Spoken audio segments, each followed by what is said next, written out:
नमस्कार, बड़ी बहस में आप सभी दर्शकों का स्वागत है। मैं हूं आपके साथ अतुल प्रताप सिंह। नए कृषि कानूनों के खिलाफ किसानों का आंदोलन पिछले 16 दिनों से जारी है। किसान अपनी मांग को लेकर दिल्ली सीमा पर डटे हैं। सरकार किसानों से लगातार अपील भी कर रही है। सरकार वार्ता के लिए तैयार है। सरकार इस कानून में संशोधन भी करना चाहती है, लेकिन किसान इसको रद्द करने की मांग पर ही डट गए। वहीं इसी बीच कृषि मंत्री नरेंद्र सिंह तोमर ने अपने प्रस्ताव में किसानों की आपत्तियों के समाधान का फिर से सुझाव देने का प्रयास किया। उन्होंने कहा कि किसानों को आंदोलन का रास्ता छोड़कर चर्चा का रास्ता अख्तियार करना चाहिए। सरकार हमेशा बातचीत के लिए तैयार है, लेकिन किसान हैं कि जो अपनी मांग पर ही अड़े हैं कि पहले कानून रद्द करिए, उसके बाद ही कोई बात होगी। वहीं सरकार ने भी किसानों को दो टूक एक जवाब दे दिया है कि कानून तो रद्द नहीं होगा किसी भी सूरत में। हां, संशोधन की गुंजाइश बरकरार है और किसानों की जो आपत्तियां उस पर हम चर्चा करने को भी तैयार हैं। लेकिन किसान सरकार के प्रस्ताव से नाखुश हैं और इसी बीच अब किसानों और सरकार की लड़ाई सुप्रीम कोर्ट तक पहुंच गई है। भारतीय किसान यूनियन भानु ने सुप्रीम कोर्ट में याचिका डाली है और तीनों कृषि कानूनों को रद्द करने की मांग की है। लेकिन 16 दिन से धरने पर बैठे किसान घर कब जाएंगे, हलधर की घर वापसी कब होगी, ये बड़ा सवाल है। सरकार किसानों को मनाने की कोशिश कर रही है, क्या मान जाएंगे किसान? उम्मीद है। प्रधानमंत्री और कृषि मंत्री की अपील का कितना इन पर असर होगा, इन्हीं सवालों के साथ हम करेंगे बड़ी बहस।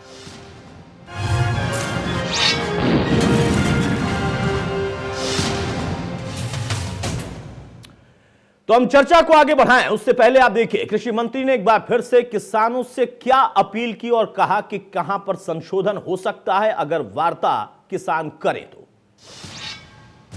दरअसल क्या एमएसपी का इन कानूनों से कोई ताल्लुक नहीं है और एमएसपी के मामले में प्रधानमंत्री जी ने भी कहा और मैंने भी लोकसभा और राज्यसभा के फ्लोर पर जनता को आश्वस्त किया है, सदन में बोलना वो एक रिकॉर्ड डॉक्यूमेंट है, मतलब सरकार की नीयत को प्रदर्शित करता है और ये उससे ज़्यादा पावरफुल डॉक्यूमेंट्स मुझे लगता है सरकार की ज़बान का और कोई नहीं हो सकता।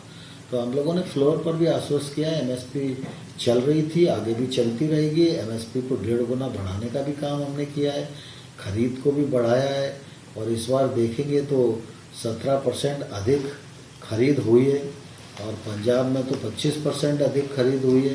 तो एमएसपी पर किसी को कोई शंका होनी नहीं चाहिए।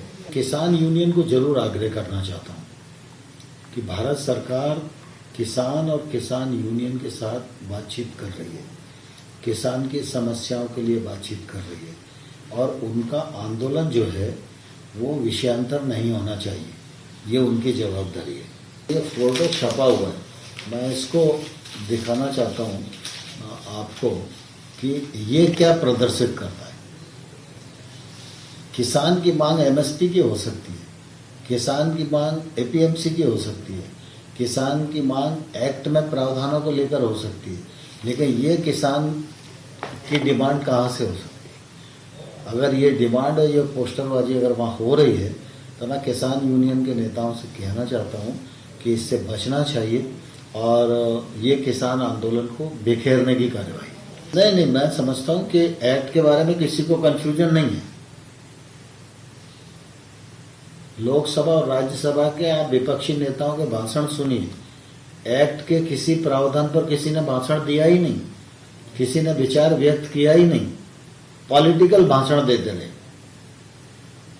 और इसलिए मैं बार बार किसान यूनियन के लोगों को कहता हूं कि पॉलिटिकल भाषण जैसे हम लोगों को विचार नहीं करना चाहिए, हमको क्लॉज बाय क्लॉज विचार करना चाहिए और हम लोगों ने जो उनकी बात को सुना उस पर से जो हमको लगा उसके कारण हम लोगों ने उनको प्रस्ताव भी दे दिया।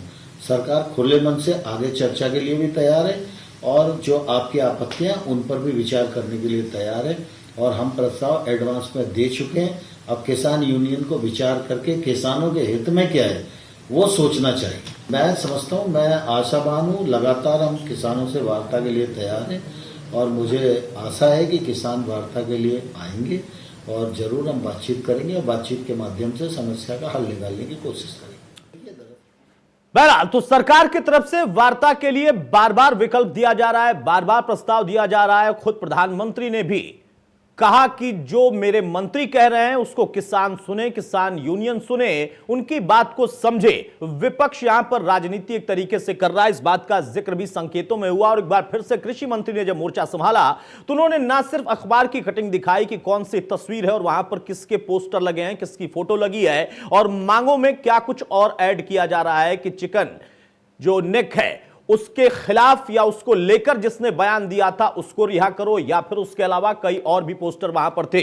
कुल मिलाकर सबसे दिलचस्प यहां पर यह है कि क्या अब वाकई यह मामला आंदोलन के जरिए ही सुलझ पाएगा, क्योंकि अब कुछ किसान यूनियन कोर्ट का रुख करने लगे हैं, तो कोर्ट को क्या इसमें दखल देना होगा। और सबसे बड़ी बात और भी कि सरकार जब बार बार प्रस्ताव दे रही है तो अब वार्ता में अवरोध कहां है। किसान नेताओं ने क्या कहा, जरा वो भी सुनिए। 14 के लिए सब उसके बारे में सारी चर्चा हुई है। 12 का प्रोग्राम और 14 का प्रोग्राम, इसके अलावा कुछ नहीं। जो आप वो टीकरी बॉर्डर की बात करते हैं उससे हमारा कोई संबंध नहीं, वो अलग। जयपुर रोड बंद करने के लिए 14 ਨੂੰ ਡੀਸੀ ਆਫਿਸ ਦੇ ਸਾਹਮਣੇ ਉੱਥੇ ਧਰਨੇ ਹੋਣਗੇ और बीजेपी ਦੇ ਲੀਡਰ ਦੇ ਘਰਾਂ ਕੇ ਧਰਨੇ ਹੋਣਗੇ और ਰਿਲਾਇੰਸ ਦੇ ਜਿਹੜੇ ਅਦਾਰੇ ਨੇ ਉਹਨਾਂ ਦਾ ਤੇ ਟੋਲ ਪਲਾਜ਼ਾ ਬੰਦ ਕਰਾਉਣਾ ਪ੍ਰੋਗਰਾਮ। ਟੋਲ ਪਲਾਜ਼ਾ ਐਮਐਲਏ ਦੇ ਗ੍ਰਾਫ ਦੀ ਗੱਲ ਕੀਤੀ ਗਈ ਹੈ। ਹਾਂਜੀ ਐਮਐਲਏ ਐਮਪੀ ਦੇ ਗ੍ਰਾਫ ਜਿਹੜੇ ਕਹਿ नहीं अभी नहीं कुछ नहीं है। तो किसान नेताओं को आपने सुन लिया, उनका कहना है कि 12-14 का जो उनका पहले से प्लान है वो प्लान रहेगा, यानी वार्ता का कोई संकेत उन्होंने यहां पर नहीं दिया है। तो हल कैसे निकलेगा और हलधर अपने घर वापस कैसे जाएंगे। हमारे साथ कुछ मेहमान मौजूद हैं और हमारे साथ किसान नेता भाकियू के आशीष यादव भी मौजूद हैं। आशीष, बहुत स्वागत है आपका। जेपी पांडे प्रवक्ता बीजेपी के हमारे साथ हैं, बहुत स्वागत है जेपी पांडे आपका। उमाशंकर पांडे साहब हमारे साथ प्रवक्ता कांग्रेस के, बहुत स्वागत है उमाशंकर जी आपका। और नवीन दुबे हमारे साथ अधिवक्ता भी हैं, उनको इसलिए हमने जोड़ा है यहां पर कि मामला कोर्ट में भी और जो सरकार की तरफ से कहा गया है कि हां, इसमें देखिए जो कानून केंद्र ने बनाया उसमें राज्यों का भी कुछ न कुछ अपना योगदान हो सकता है, उनके पास भी कुछ अधिकार हैं। उस कानूनी पहलू को, उस टेक्निकल ग्राउंड को भी हम यहां पर समझेंगे नवीन से। बहुत स्वागत है नवीन आपका भी। सबसे पहले आशीष यादव, सवाल आपसे, बार बार सरकार खुलकर सामने आकर आपसे अपील कर रही है कि आप बातचीत करिए, ये एकदम से बातचीत बंद क्यों हो गई है किसानों की तरफ से? आपको लगता है कि इस खामोशी से आपकी मांग पूरी हो जाएगी? बातचीत चल रही है, किसान और सरकार से बातचीत चल रही है। अभी आप देखें कि 6 राउंड बातचीत हो चुकी है और कुछ किसानों की जो मांग थी कि जो कृषि कानून है इसको रद्द किया जाए और उसके बाद जो है बैठ करके किसान नेताओं के साथ, किसानों के साथ में बैठ करके नया कानून एमएसपी पे जो है बनाया जाए। बातचीत चल रही है, बातचीत रुकी नहीं है, बातचीत अभी भी चल रही है और आगे भी बातचीत करने के लिए तैयार है सरकार के साथ में। आशीष भाई, बातचीत अगर 6 दौर तक चल रही थी तो रोज कुछ न कुछ निकल कर आ रहा था, लेकिन 6वें दौर के बाद क्या हुआ वो आप ही को पता है और किसी को नहीं पता है, क्योंकि हमने कृषि मंत्री को सुना।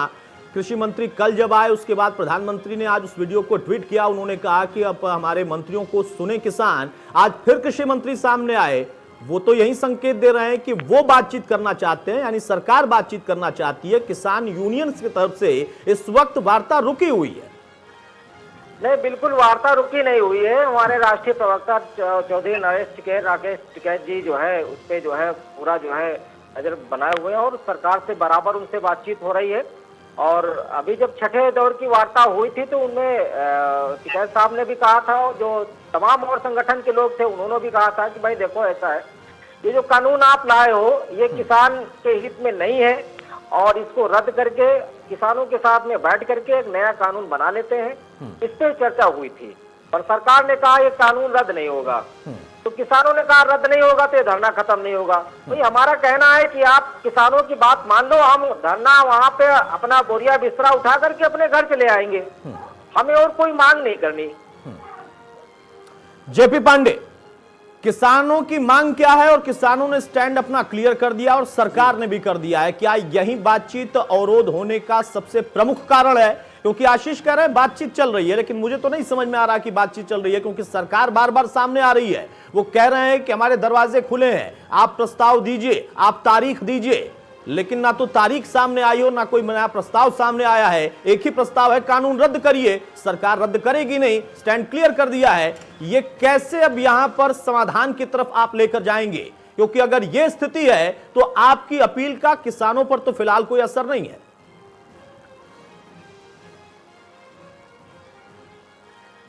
देखिए अतुल जी, लोकतंत्र में संवाद ही एकमात्र माध्यम है, वो हमारी सरकार कर रही है। और जहां तक ये सवाल है कि इस कानून को रद्द कर दिया जाए, तो जाहिर सी बात है कि अगर इस कानून को रद्द कर दिया जाए तो जो स्टेब्लिश सिस्टम है, जो मतलब जिस कानून के हवाले आज हमारी कृषि है और किसान भाई हैं, तो उसने मतलब भारत में किसानों की क्या हालत कर रखी है। जितना देर में हम लोग डिबेट करेंगे, हर आधे घंटे में एक किसान आत्महत्या करता है। 25,000 किसान प्रतिदिन अपने पुरखों की जमीन छोड़ के महानगरों में हिजरत कर रहे हैं, वो भी स्लम एरिया में, और ऑर्गेनाइज सेक्टर में वो रोजगार नहीं प्राप्त करते हैं। तो जाहिर सी बात है कि कृषि की व्यवस्था अगर देखिए ध्यान से तो बड़ा संकट गहरा है।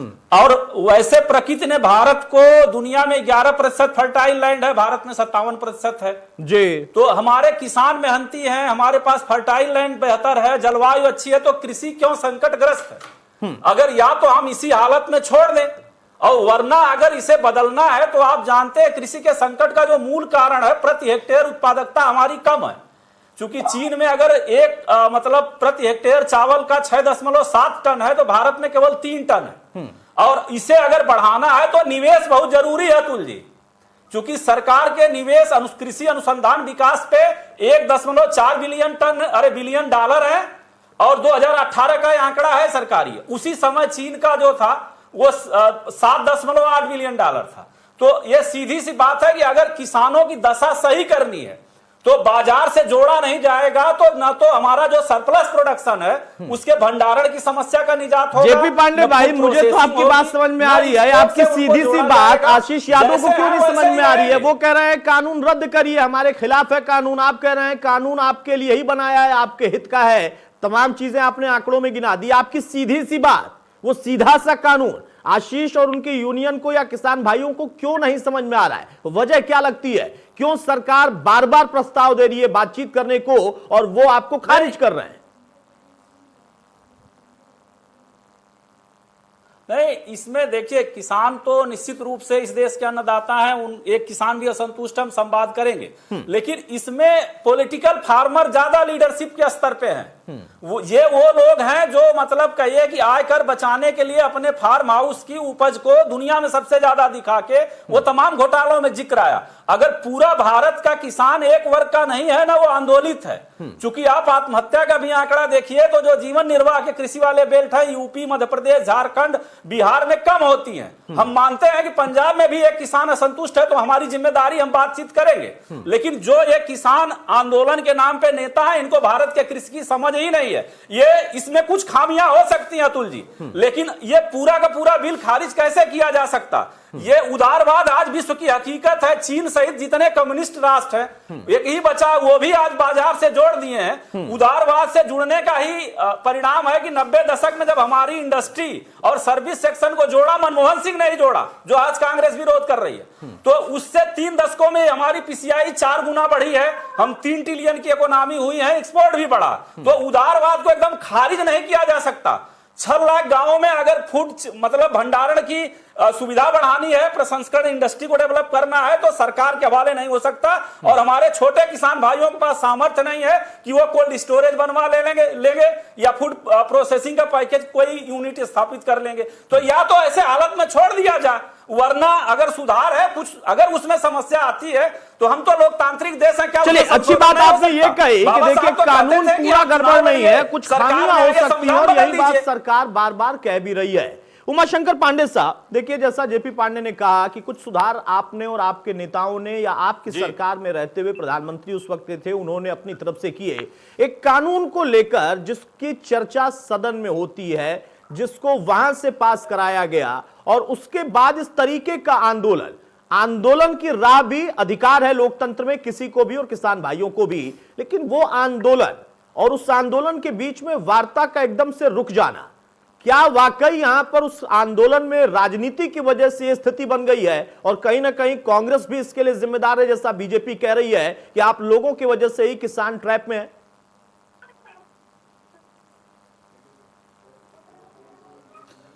अतुल जी, देखिए पहले तो एक बात बिल्कुल स्पष्ट हो जाए कि एक होता है किसानों का साथ देना और एक होता है कि कुचक्र रचना। तो पहली बात तो ये स्पष्ट रूप से आपके दर्शक समझ रहे हैं कि बातचीत चल रही है किसानों के बीच और सरकार के बीच। सरकार कह रही है कि हम कानून नहीं बदलेंगे, किसान कह रहे हैं आप कानून बदलिए। ये जो गतिरोध आ रहा है ये सरकार और किसानों के आपसी वार्ता के कारण आ रहा है। इस वार्तालाप में कांग्रेस या कोई भी विपक्षी दल कहीं शामिल नहीं है। अगर सरकार इस बात पे अड़ी हुई है कि वो कानून बिल्कुल नहीं बदलेगी और किसान जिनकी ये जायज मांग है कि ये कानून बदले जाए, कानून इसको समाप्त किया जाए और नई चर्चा करके फिर से जो किसानों के बेहतरी के लिए है वो कानून किसानों से बात करके ही बनाया जाए। मुझे लगता है इसमें ना किसान कहीं गलत है और ना ही इस देश का विपक्ष, लेकिन सरकार के ऊपर चूंकि दबाव है, खास करके माननीय प्रधानमंत्री जी के ऊपर दबाव है, कारपोरेट सेक्टर के दो महारथी जिन्होंने लॉकडाउन में भी 1.5 लाख करोड़ अंबानी जी ने कमाए, अडानी जी ने कमाए, तो इनका दबाव है और उस दबाव के बगैर मोदी जी एक कदम आगे नहीं चल सकते। इस कारण जो टकराव की स्थिति उत्पन्न हुई है वो है। दूसरी बात, मैं अभी अपने मित्र को सुन रहा था भारतीय जनता पार्टी के, जी। मुझे लगता है कि याद होना चाहिए जब यूपीए की सरकार थी तो कृषि सेक्टर में एफडीआई लाने की बात कांग्रेस पार्टी ने किया था, जिसके माध्यम से वेयर हाउसेज बनने थे, फूड प्रोसेसिंग यूनिट्स लगने थे, लोगों को बेहतर ट्रांसपोर्टेशन, बेहतर बिक्री के मार्केट उपलब्ध कराए जाने थे। तब भारतीय जनता पार्टी ने विभिन्न तरीकों से इसका विरोध किया था। क्या भारतीय जनता पार्टी को तब नहीं समझ में आ रहा था कि एफडीआई जो एक बेहतर निवेश था, उस निवेश के माध्यम से किसानों को बेहतर इन्वेस्टमेंट मिलेगा, बेहतर cold storage system, food chain system, food processing unit, और इसका उदाहरण देकर कांग्रेस पार्टी ने दिखाया था। गौरी अमेठी में राहुल गांधी जी ने चौपाल सागर की स्थापना की थी, जिसको बाद में भारतीय जनता पार्टी ने सरकार बनते ही बंद कर दिया था। वो चौपाल सागर क्या था, वो एफडीआई क्या था, ये किसानों को बेहतर मार्केट और बेहतर ठीक है। उमाशंकर भाई, इसका जवाब तो जेपी पांडे देंगे, आपके पॉलिटिकल मित्र बीजेपी के प्रवक्ता। लेकिन मेरा एक सवाल छोटा सा, उसका जवाब आप दे दीजिए। आपने कहा कि कांग्रेस चाहती थी कि एफडीआई आए, कांग्रेस चाहती थी कि प्राइवेट सेक्टर्स का भी इन्वॉल्वमेंट फार्मर्स के साथ हो, वो आपका बेहतर प्रयास था। बीजेपी ने विरोध किया था आपके बेहतर प्रयास के लिए, तो क्या अभी आप इसलिए विरोध कर रहे हैं क्योंकि उस समय उन्होंने विरोध किया था? उस समय का भी बेहतर प्रयास और इस समय का भी बेहतर प्रयास, लेकिन राजनीति की वजह से उसका विरोध करना जरूरी है। नहीं अतुल जी, बिल्कुल नहीं। कांग्रेस पार्टी किसानों के हित में और देश के हित में कभी राजनीति नहीं करती है। हम जो एफडीआई ला रहे थे वो इन्वेस्टमेंट था, किसानों के हित के लिए निवेश था। यहां क्या हो रहा है, यहां मिनिमम सपोर्ट प्राइस को समाप्त करने का खेल खेला जा रहा है। यहां पे एपीएमसी को समाप्त करने का कुचक्र रचा गया है और यहां पर कालाबाजारी जो 1955 से अवैध था उसको वैध कर दिया गया। असीमित भंडारण का अधिकार उद्योगपतियों को दे दिया गया। अब होगा क्या, उत्तर प्रदेश में अंबानी जी आएंगे और आलू खरीद लेंगे और कॉन्ट्रैक्ट फार्मिंग कर लेंगे। पहले उनके पास पैसा है और वो फार्मिंग करके उसका भंडारण कर उमाशंकर भाई, मुझे ये बात समझ में नहीं आती है, वो चाहे आप कहें या बीजेपी कभी कहती थी, ऐसा संभव नहीं है, ऐसा संभव नहीं है, ये बिल्कुल कानूनी तौर पर संभव नहीं है। और इस पर भी देखिए कहा गया कि अगर वाकई कोई शंका है मन में तो कालाबाजारी तो आज की सच्चाई है, करने को तैयार है। राज्य सरकारों के पास भी अधिकार होगा। बहरहाल इसका जवाब जेपी पांडे दे, उसके पहले मैं नवीन दुबे को चर्चा में ला रहा हूं। नवीन भाई, मेरा सवाल यह है कि अधिवक्ता के तौर पर आप इसको कैसे देखते हैं? दो सवाल मन में आ रहे हैं। राजनीति चलती रहेगी, किसान अपनी बात रखेंगे, सरकार उनसे बात करेगी, लेकिन अब एक मामला जो कि कानून का था, आंदोलन से लड़ाई लड़ी जा रही थी, वो पहुंच गया कोर्ट में। क्या लगता है कितना टिक पाएगा? टेक्निकल ग्राउंड कितने इसमें दिखाई देते हैं? और दूसरा कि जब कृषि मंत्री कह रहे हैं कि इसमें कानून भले केंद्र का है लेकिन पंजीयन का अधिकार, नियम बनाने के कुछ अधिकार, प्राइवेट कंपनी अगर आती हैं तो उनका रजिस्ट्रेशन कैसे होगा, ये सारी चीजें राज्य सरकारें भी कर सकती हैं। वो ना करने की बजाय आंदोलन को सपोर्ट करना पॉलिटिकल पार्टियों का, ये क्या है? महज राजनीति? पंजाब में एक विधानसभा में बिल ला दिया गया जो कि कतई लीगल नहीं है, लीगल ग्राउंड पर देखें तो उसका कोई औचित्य नहीं है क्योंकि केंद्र का कानून है। हां, वहां पर उसमें जो कर सकती थी राज्य सरकार वो नहीं किया, इसका क्या मतलब है? इन दोनों सवालों का जवाब।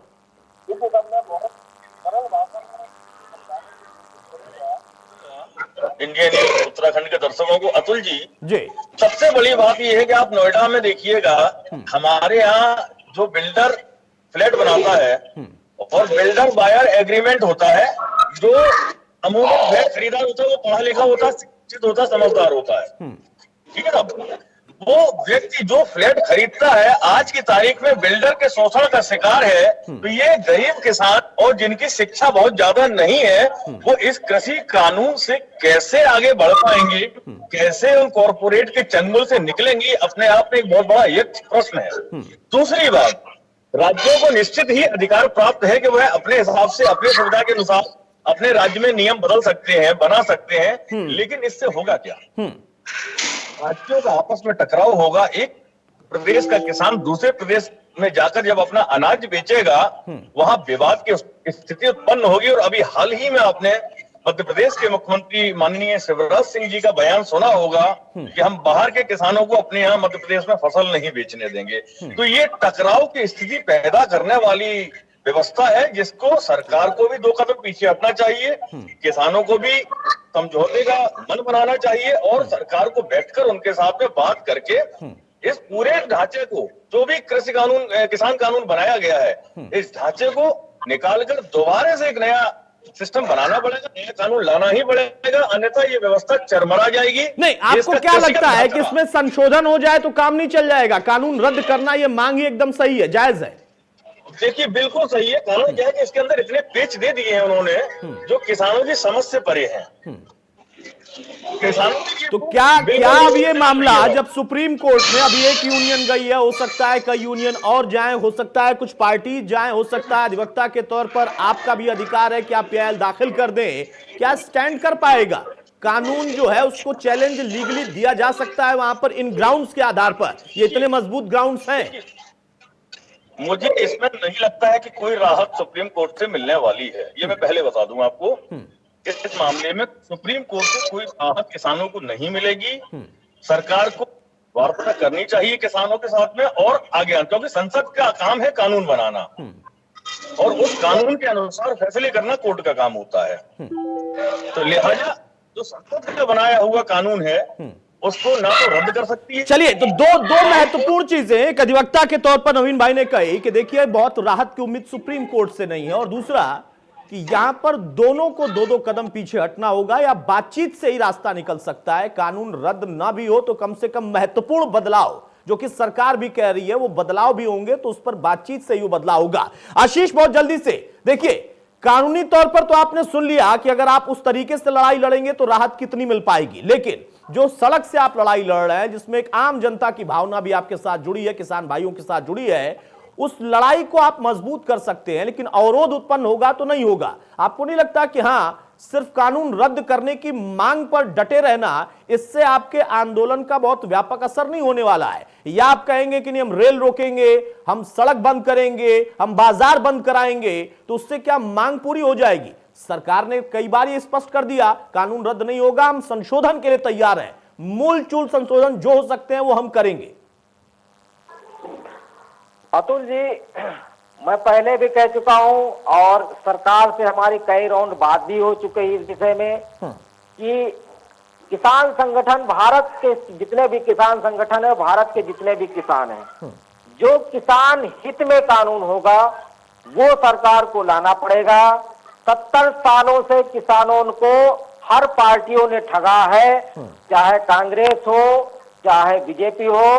कांग्रेस से जो उम्मीदें थी, कांग्रेस में किसानों को ठगा गया और जो बची कुची कसर थी वो बीजेपी को लाया गया, और बीजेपी में भी ऐसा कुछ नहीं किया कि किसानों को 2022 में उनकी आमदनी दोगुनी हो सके। पर बात ये यहाँ पे है कि अगर सरकार नहीं मानती है तो हम लोग भी अपना डटे हुए हैं धरना प्रदर्शन पे, हम अपनी बात को मनवा के ही रहेंगे कि सरकार को किसान और इस देश की जनता ने बनाया है अगर बात है क्या आपके पास? बस विरोध के लिए विरोध है। को दूर कराए, तीनों कानून में उन प्रावधानों को बता दीजिए जो निश्चित रूप से किसान हित के विरुद्ध है। बात अगर नहीं सुनेंगे, किसानों की बात नहीं सुनेंगे, हम दिल्ली में प्रवेश नहीं करेंगे।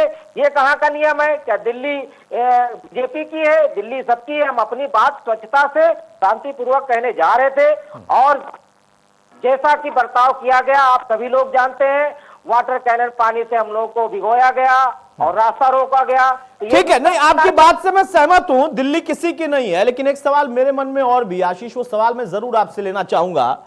सिंधु बॉर्डर पर जो किसान बैठे हुए हैं वहां पर क्यों आखिर बहुत सारे मीडिया कर्मियों को भी नहीं जाने दिया जा रहा है? सोशल मीडिया के लोग जा पा रहे हैं, आखिर वैसा वहां पर क्या है? क्योंकि अगर दिल्ली किसी की नहीं है तो वो जगह भी किसी की नहीं है, सबको जाना चाहिए। इस पर भी देखिए एक संकेत क्यों निकला, क्योंकि आज कृषि मंत्री ने एक अखबार की कटिंग दिखाई जिसमें एक फोटो है, वो पहलू भी है।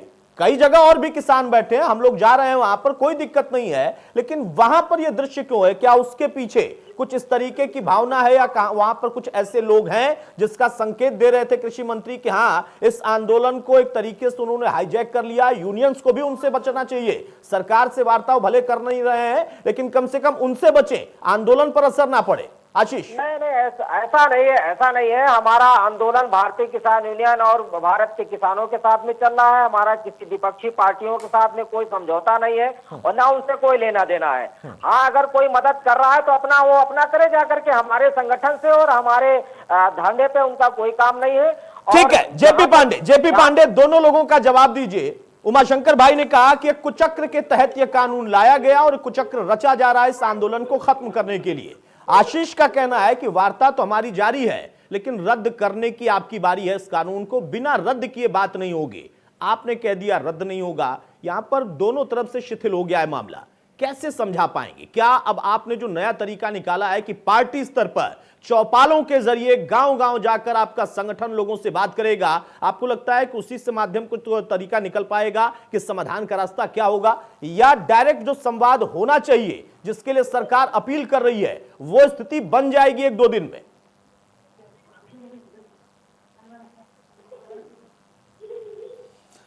देखिए अतुल भाई, जैसा कांग्रेस के हमारे मित्र उमाशंकर जी कह रहे थे कि मोदी जी, 3 बातें इन्होंने कही कि मोदी जी पे दबाव है, कारपोरेट प्रेशर ग्रुप बन गए हैं, एमएसपी खत्म की जा रही है और भंडारण से मुनाफाखोरी होगी।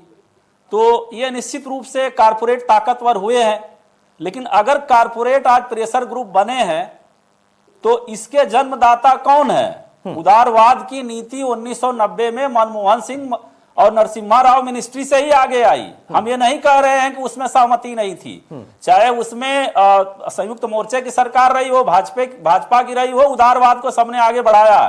तो फिलहाल तो ये मतलब है ही नहीं है कि आप ये कहिए कि नहीं कारपोरेट एक प्रेशर ग्रुप है और नीति निर्माण को प्रभावित कर रहा। दूसरी चीज जहां तक इसका है कि एमएसपी खत्म की जा रही है, एमएसपी को तो इस भ्रष्ट सिस्टम ने खुद खत्म कर दिया। 2015 में हाई पावर सेलेक्ट कमेटी थी शांता कुमार साहब की, उसने सदन में आंकड़ा दिया था कि 6% किसान ही एमएसपी का लाभ लेके सरकारी मंडियों में अपनी फसल को बेच पाते हैं। बिल्कुल, तो स्वाभाविक है कि जो इस समय का स्टेबलिश सिस्टम है, 94% किसान तो बाहर हैं उसके। तो अब अगर आप 94% को बाजार से जोड़ा जा रहा है तो उसमें क्या गिला शिकवा? और स्वाभाविक है कि अगर ऐसा मोनोपोली का जो कल्पना है भारत में कि भंडारण सुविधा हो जाएगी। आज देखिए, वो पहले आजादी के समय खाद्यान्न संकट था, पीएल 480 का गेहूं आता था और उस समय ये कानून सही था, लेकिन आज भारत में किसान के खून पसीने की कमाई से 2100 करोड़ केजी गेहूं हर साल भंडारण की सुविधा न होने से नष्ट होता, 20 करोड़ टन से अधिक फल सब्जियां दलहन नष्ट होता। तो अब जाहिर है कि अगर इसे प्राइवेट सेक्शन आगे नहीं आएगा तो भंडारण की सर्विस हमारे पब्लिक सेक्टर के बस की नहीं है, न कारपोरेट मूवमेंट ने कर पाया है। कोऑपरेशन मूवमेंट तो सहकारिता हमारे यहां ध्वस्त हो गई है और प्राइवेट सेक्शन को इस तरह देखने लायक नहीं है। क्योंकि हमारा बीएसएनएल जरूर नष्ट हुआ, लेकिन 6 लाख गांव में आज संचार व्यवस्था वोडाफोन, एयरटेल या जियो की है।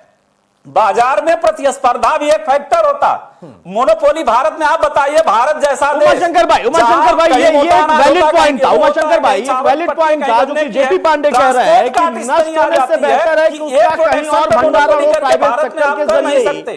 ये चीजें तो आप भी करना चाहते थे। आज आपको तमाम जो उद्योगपति हैं वो दिखाई देने लगे। एक मिनट जेपी पांडे,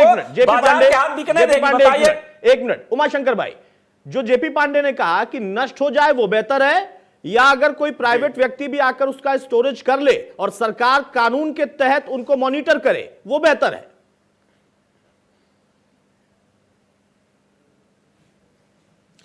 देखिए अतुल जी, हमारे गांवों में किसानों की जो व्यवस्था है उसको हम सब जानते हैं, उसको जानकर भी इग्नोर नहीं किया जा सकता।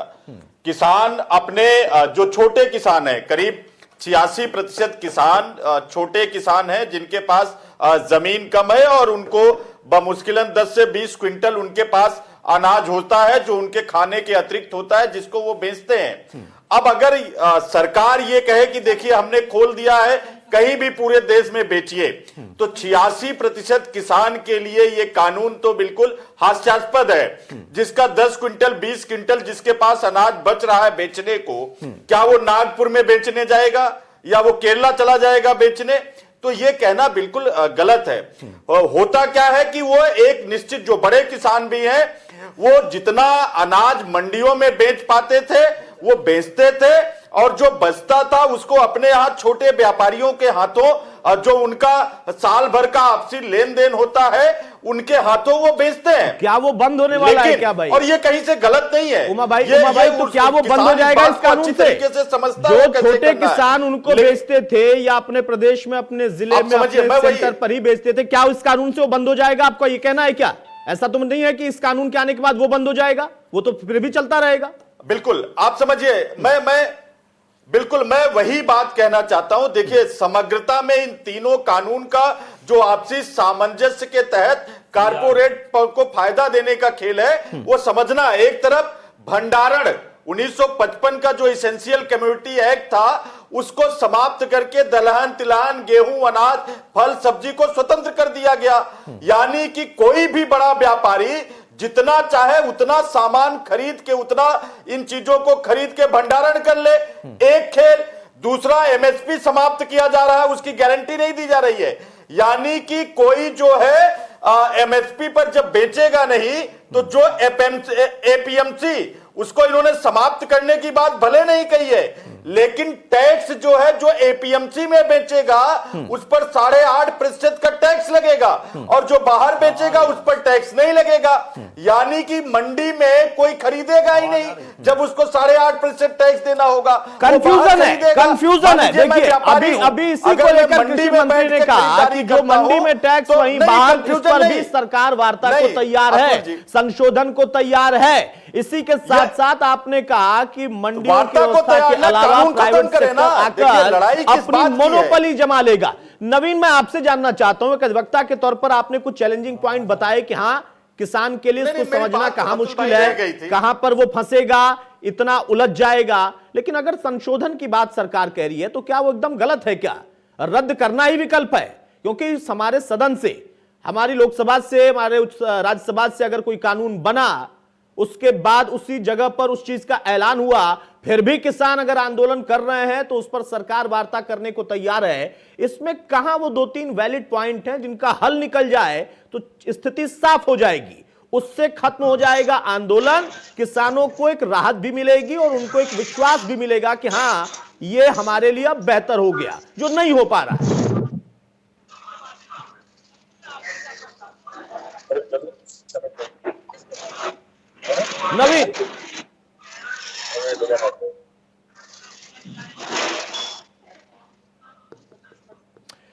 नवीन, मेरी आवाज आप तक जा रही है? चले, मेरी आवाज उन तक नहीं जा रही है।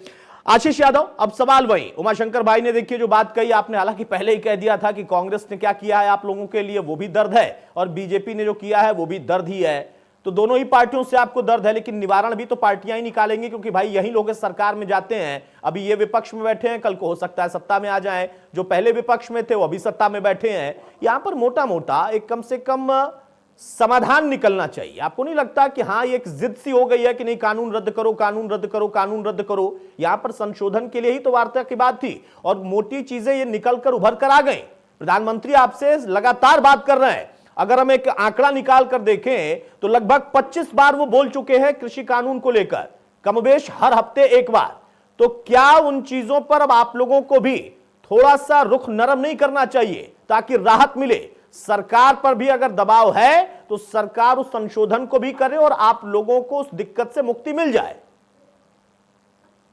बिल्कुल अतुल जी, देखिए ये जब कानून बना तो कृषि कानून के बनने के बाद किसानों में इसका जो है रोष था, गुस्सा था कि किसानों से इसके विषय में कोई वार्ता नहीं की गई, कुछ भी जो है सलाह नहीं लिया गया। ठीक है, उसके बाद ये प्रोटेस्ट जो है हरियाणा पंजाब में चला, कुछ महीनों तक के रेल भी रोकी गई, पर तब भाजपा सरकार ने कोई भी बातचीत नहीं की।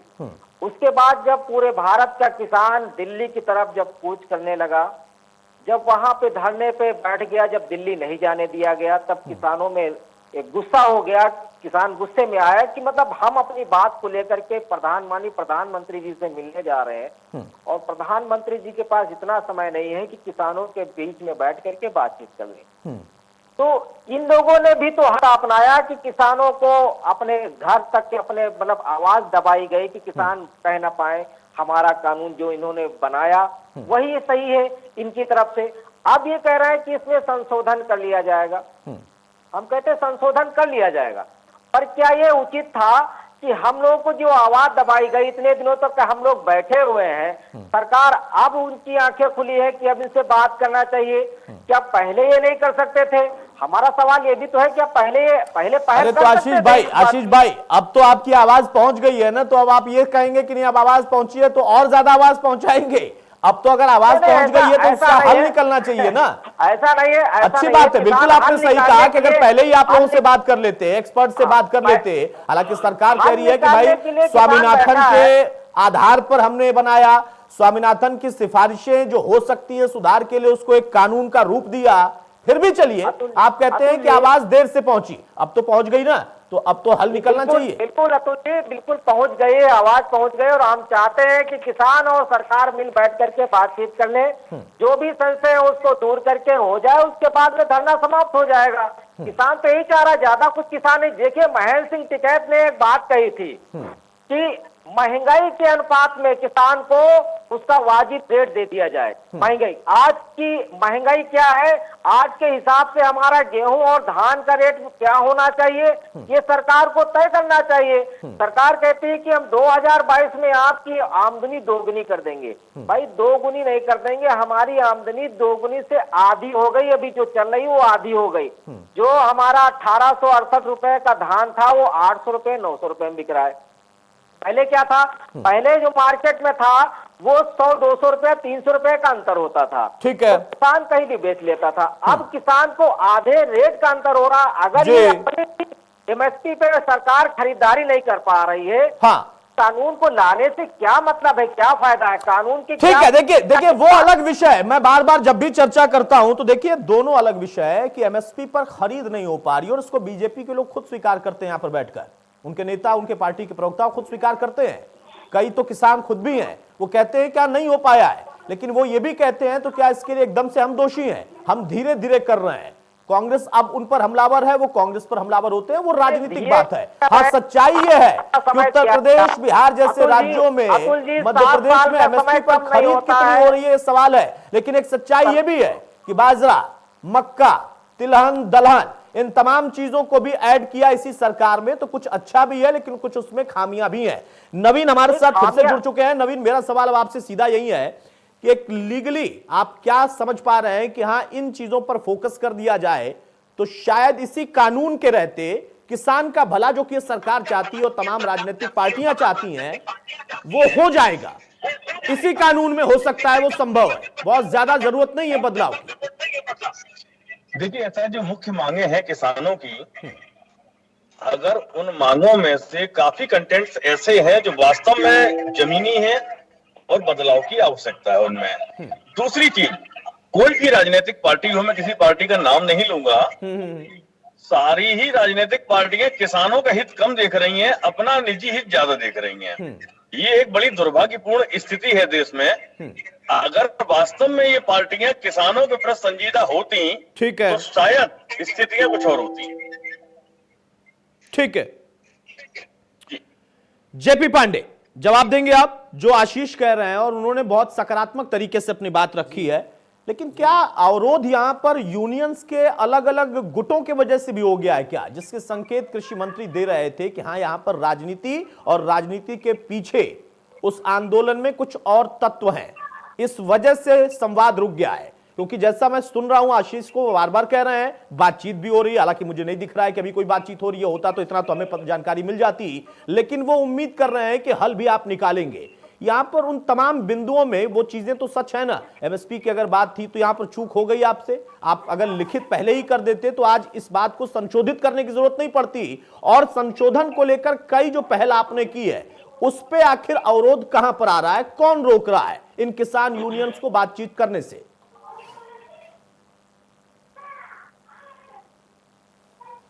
देखिए अतुल जी, ये बात आप सही कह रहे हैं कि भारत बहुत बड़ा देश है और कोई भी किसान संगठन ऐसा नहीं है जिसका प्रदेश व्यापी, राष्ट्र तो छोड़िए, एक पार्टिकुलर संगठन ऐसा ही नहीं। हमारे मित्र आशीष भाई बैठे हैं, तो पश्चिम के कुछ जिलों को छोड़ दीजिए, टिकैत साहब अब स्वर्गीय हो गए, उसके बाद इनका अवध प्रांत में, पूर्वांचल में, बुंदेलखंड में नामो निशान नहीं है।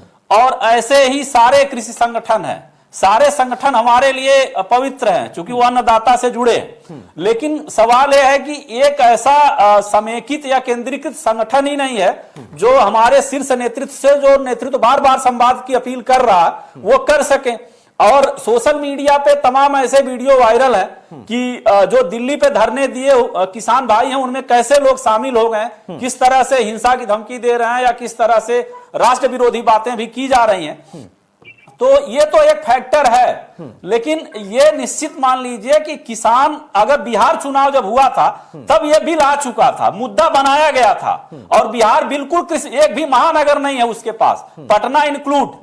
तो अब बड़ा मतलब मुंबई, चेन्नई, दिल्ली, मंगलुरु के तर्ज का नहीं है सर, और पूरा कृषि मूलक देश है और बड़ा गरीब प्रदेश है। लेकिन वहां के किसानों ने, प्रधानमंत्री जी की बात समझ में आ गई, किसान विरोधी कम्युनिस्ट पार्टियां थी, कांग्रेस और राजद भी लड़े थे, राजद के लोग अपने को जमीनी मानते हैं, हलधर पुत्र कहते हैं। तो जहां तक हमारी बात किसान समझ लेता, ये पॉलिटिकल फार्मर लोग हैं जो भोले भाले किसानों की लीडरशिप कैप्चर कर लिए हैं और वो संवाद में अनजाने में गतिरोध पैदा कर रहे हैं। और हमारा तो नेतृत्व बताइए संगम तीरे पर भी जाता है तो वाल्मीकि समुदाय का पैर प्रक्षालन करता है, और हर गांव गरीब किसान की अगर खोज कोई लिया तो प्रधानमंत्री जी ने ही लिया। इसके पहले किसान का लड़का ढिबरी से पढ़ता था, लेकिन हर घर को, अगर आज सौभाग्य से इलेक्ट्रिसिटी कनेक्शन है, हर घर के महिलाओं को धुएं के घुटन से मुक्ति दिलाई गई है, उज्ज्वला से एलपीजी गैस प्रधानमंत्री ने दी है, प्रधानमंत्री आवास से छत दिया है, आयुष्मान भारत से एक सुरक्षा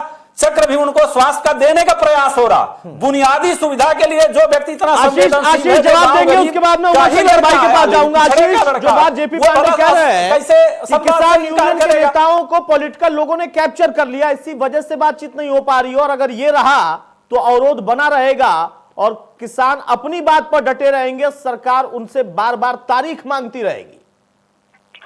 देखिए अतुल जी, जेपी जी जो है पॉलिटिकल पार्टी से है, इसलिए इनको पॉलिटिकल, हर जगह पॉलिटिकल ही दिखता है, राजनीति दिखती है। अगर किसान इनको नहीं दिख रहा है तो सिर्फ किसान नहीं दिख रहा है, बाकी सब कुछ इनको धरने में सिर्फ राजनीति दिख रही है। अगर ये राजनीति छोड़ करके किसानों के साथ में बैठ करके बातचीत करते तो ये मामला हल हो जाता। किसान नाराज नहीं होता, किसान इसीलिए नाराज है क्योंकि लोग पॉलिटिकल करके इसको पॉलिटिक्स बना दिया है, पर किसान अभी भी डटा है। किसान, अच्छा आप बताइए, मैं मानता हूं कि मंडी व्यवस्था में भ्रष्टाचार है, किस धान क्रय केंद्र पे टिकैत ग्रुप जिसका आप प्रतिनिधित्व करते हैं ये बता दें कि इन्होंने कितने क्रय केंद्रों पर आंदोलन दिया, धरना दिया? मैं बता दूं लखनऊ के तो वास्तविकता तो यह है कि जो किसान लीडर बैठे वो किसानों के लिए कितना सड़क पे उतरते हैं। केवल मोहनलालगंज छोड़ करके बाकी किसी क्रय केंद्रों पे धान कहीं नहीं आप दिखते हजरत। अब किसान भाई आक्रोशित है तो उनका लाभ लेने के लिए झंडा लेके सब लोग आ गए। अगर किसान आंदोलन ऐसे ही चलता तो आज दशा किसानों की नहीं होती। मैं गया था वहाँ पे कहीं अगर किसान तो कहीं इस देश की जनता लोगों की किसानों का धान नहीं खरीदा जा रहा है। देखिए सरकार हमारी रहे या किसी की, जनता अगर जागरूक है आंदोलनरत है तो उसके हित में कानून बनेगा ही बनेगा। आशीष सवाल उनका ये था, वो संकटग्रस्त है, टिकट साफ नहीं है, जेपी पांडे का सवाल ये था, किसानों का वो तो खुद मानते हैं कि हाँ भ्रष्टाचार है क्रय केंद्रों पर या मंडियों में, लेकिन किसान यूनियन ने उसको लेकर कितने आंदोलन किए हैं, जिसका जवाब आपने दिया कि खरीद नहीं हो रही है। खरीद ना होने पर भी आपने कितने आंदोलन और कितने क्रय केंद्रों को लेकर खुलासा किया, ये सवाल था उनका। अतुल जी, हम लोगों ने अभी धान क्रय केंद्र के लिए आंदोलन किया, कलेक्ट्रेट पे आंदोलन किया। हम लोग का आंदोलन हमेशा जारी रहता है। सरकार को इन बातों को जो है पहुंचाते रहते हैं कि कहाँ समस्याएं हैं किसानों के लिए। कहाँ होता है एसडीएम के धान लेवल पे नहीं होता हजरत, धान पूर्वांचल में होता है। आपकी गेहूं गन्ना की पट्टी है, धान होता जरूर है लेकिन उतना प्रोडक्शन नहीं होता है। धान के लिए आप आइए लखीमपुर आइए, गोंडा जाइए, बलरामपुर। चलिए अब आप दोनों शांत हो जाइए, अब आप दोनों शांत हो जाइए, दोनों शांत हो जाइए। उमाशंकर पांडे, सवाल ये है कि सरकार और किसान और विपक्ष इन तीनों का संवाद और इन तीनों की तरफ से क्या क्या बोला गया उस पर तो हमने चर्चा की, लेकिन अब पार्टी स्तर पर अगर आ जाए, कांग्रेस पार्टी स्तर पर भी कह रही है कि यह किसान विरोधी कानून है। भाजपा जो कि सत्ता में बैठी है वो पार्टी स्तर पर अब अपनी तैयारी दूसरी कर रही है। सरकार तो अपना काम कर ही रही, संवाद स्थापित करेगी, प्रयास कर रही है, लेकिन अब वो पार्टी, उस पार्टी का संगठन से जुड़े लोग, उनके कार्यकर्ता चौपालों के जरिए सीधे मुखातिब होकर गांव-गांव जाकर अब लोगों से इस बात को लेकर चर्चा करने वाले हैं। यानी वो दो तरफा अपनी लड़ाई लड़ रहे हैं, सरकार भी लड़ रही और पार्टी भी लड़ रही। आपको नहीं लगता कि हाँ उनका रुख एकदम क्लियर है, स्टैंड क्लियर है?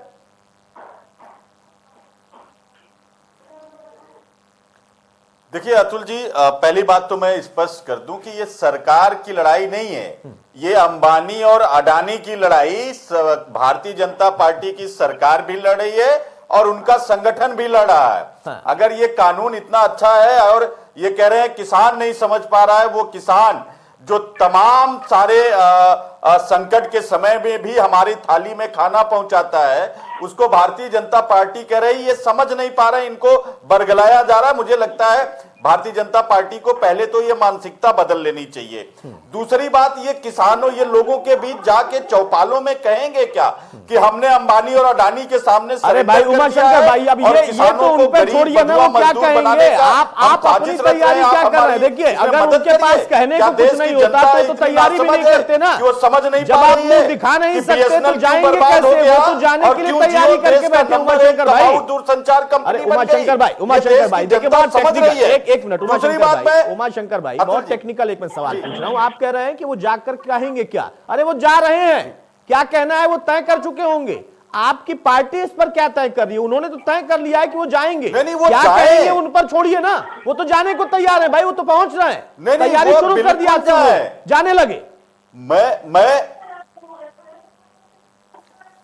बिल्कुल वो जाए, मैं तो वही कह रहा हूं, वो जाए। मैंने देखा कि ये कह रहे हैं हम 700 प्रेस कॉन्फ्रेंस करेंगे, 700 चौपाल आयोजित करेंगे, लेकिन उन चौपालों में ये जो बोलेंगे, क्या किसान इतना नासमझ है कि वो समझता नहीं है? वो सब समझेगा, ये जाए, इनको जमीनी हकीकत पता चल जाएगी कि किसान इस देश का कितना समझदार है, आम जनता कितना समझदार है, ये समझ जाएगा।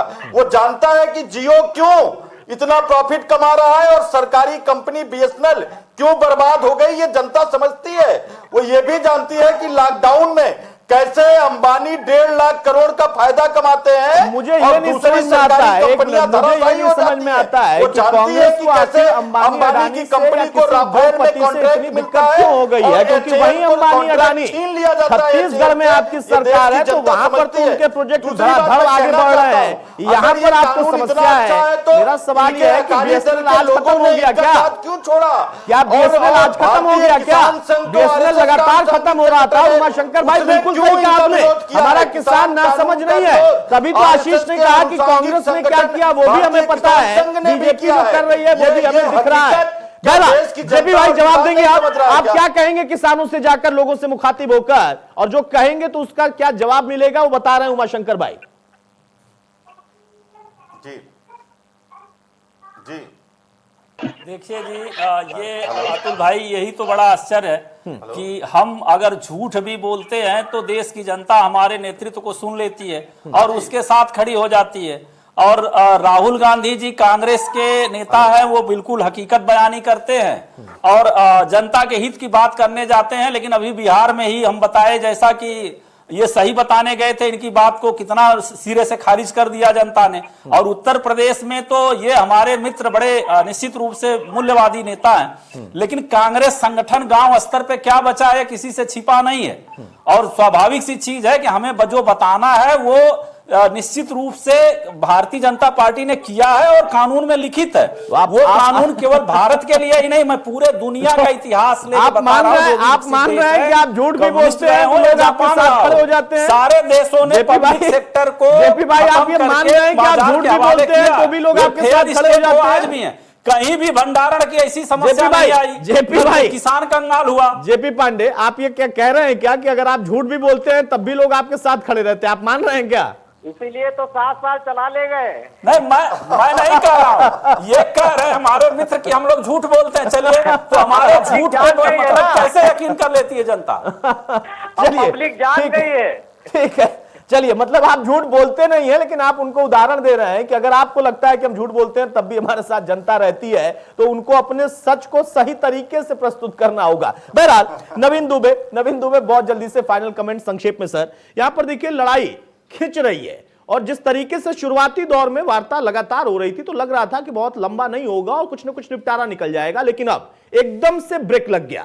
ये आपको लगता है कि 1-2 दिन का एक सडन ब्रेक है जो कि रहेगा और उसके बाद दोनों ही इस बात को समझेंगे और उस पर समाधान निकालेंगे, या लड़ाई अब कानूनी तौर पर कोर्ट कचहरी के जरिए भी लंबी होगी और नुकसान होगा दोनों तरफ से? देखिए साहब, ऐसा है कि जो अभी के हालात लग रहे हैं, 14 दिन इस आंदोलन को होने जा रहे हैं, स्थिति यह है कि तनातनी दोनों तरफ से है। सरकार अपनी हठधर्मिता से पीछे नहीं हटने को तैयार है, किसान अपनी मांगों को लेकर बिल्कुल अडिग हैं, तो तनाव तो बढ़ने के आसार हैं। दूसरी चीज, कानूनी राहत इसमें मिलने के आसार बिल्कुल भी नहीं है। सुप्रीम कोर्ट से आपस में सरकार को आना पड़ेगा प्लेटफॉर्म पे, किसानों की बात को सुनना पड़ेगा। और आप समझिए कि अगर 60 से 70% बदलाव आपको इस कानून में करने पड़ जाते हैं तो बेहतर होगा कि आप दोबारा से इसको रिस्ट्रक्चर करें, एक नया कानून किसानों की सहमत के साथ सरल भाषा में लेकर आए, जिससे कि इस देश के किसानों का उद्धार हो सके और खुशहाली का वातावरण बने। चलिए, राजनीति लंबे समय से हुई, लेकिन अगर कोई सुधार के लिए कुछ करना चाहता था और उसमें कोई दिक्कत है जिनका एहसास उनको खुद भी अब हो रहा है कि हाँ ये चीजें अगर दूर हो जाएंगी तो हमारे सुधार के कदम किसानों के फैसले के साथ होंगे, किसानों के साथ होंगे और उनका उद्धार होगा, तो ये सुधार उन्हीं को करना है, उन्हीं के पास ये मौका है। बहुत शुक्रिया जेपी पांडे आपका, उमाशंकर पांडे आपका, आशीष आपका और नवीन दुबे आपका। तो मौजूदा दौर में सबसे अहम सवाल कि गतिरोध लगातार बढ़ रहा है। हालांकि सरकार ये कह रही है कि यूनियंस पर कुछ लोगों का होल्ड हो गया है या फिर वहां पर जिस तरीके के तत्व हैं उसकी वजह से ये ब्रेक आया है। प्रधानमंत्री लगातार उम्मीद कर रहे हैं, अपील कर रहे हैं और संवाद खुद भी कर रहे हैं। उनकी सरकार के मंत्री लगातार अपील कर रहे हैं, लेकिन अभी फिलहाल इसका हल निकलता नहीं दिख रहा। किसान ने यह जरूर कहा है कि हम अपनी मांग पर कायम है, वही बात सरकार कह रही है कि हम भी कायम है कि कानून रहेगा। संशोधन के लिए आप बातचीत करिए, आपके पास मौका है, हम बातचीत को तैयार हैं। अब प्रस्ताव और तारीख उधर से आना है, कब आएगा इसके लिए इंतजार करना पड़ेगा। नमस्कार।